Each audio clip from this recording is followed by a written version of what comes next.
575 day of Russian aggression. Strait of Ukraine, the situation at the front. Today, the strikes in the south reached peak intensity. Ukrainians conducted the biggest drone strike in the war, combining it with Storm Shadow missiles, while Russians launched almost 100 missiles in retaliation. First of all, in response to yesterday's devastation on the Russian bases inflicted by the Ukrainian strike, Russian forces decided to respond reciprocally and retaliated with a missile strike as well. The Ukrainian General Staff reported that Russians launched 43 missiles, and that 36 of them were intercepted. Still, the remaining 7 missiles hit Ukrainian cities. The first target of the Russian strike became a substation connected to one of the thermal power plants in Rivne. This was the first time in a very long time since Russians targeted Ukrainian energy infrastructure. As a result, 5 cars parked in the vicinity were damaged, and some parts of the city temporarily lost electricity.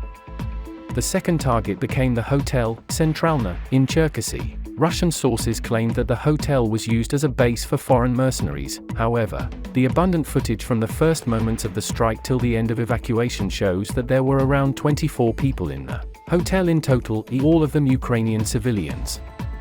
In Kiev, Russians reportedly tried to hit the radio factory. However, judging by the hole in the ground in the backyard, the missile missed the target and fell in the residential area, damaging a lot of small houses, cars, and a dormitory. In Drohobaikai, local residents reported hearing at least 3 explosions in the industrial area. Given the lack of footage, it seems like this time, Russians hit a military object, possibly a warehouse with equipment. When it comes to the good news, Ukrainians broke all records and conducted the biggest drone strike in this war. The Russian Ministry of Defense reported that over the last day, they intercepted 75 drones, 19 of which in the morning, and also 5 Storm Shadow missiles. In light of the abundance of footage of explosions, the analysts concluded that Ukrainians launched more than 100 drones and up to 24 of missiles.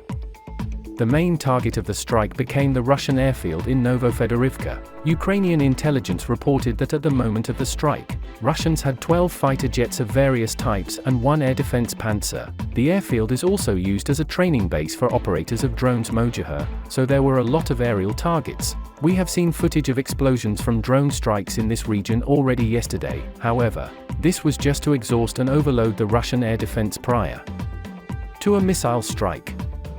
In fact, in order to create a safe passage, Ukrainians also sent groups of drones to Rozdolny, Dalyk, and Mizvodny from the north and Belbek airfield and Sevastopol from the west. After that, Ukrainians launched Neptune missiles at the airfield. As a result, it was reported that Russian aviation suffered significant damage and destruction.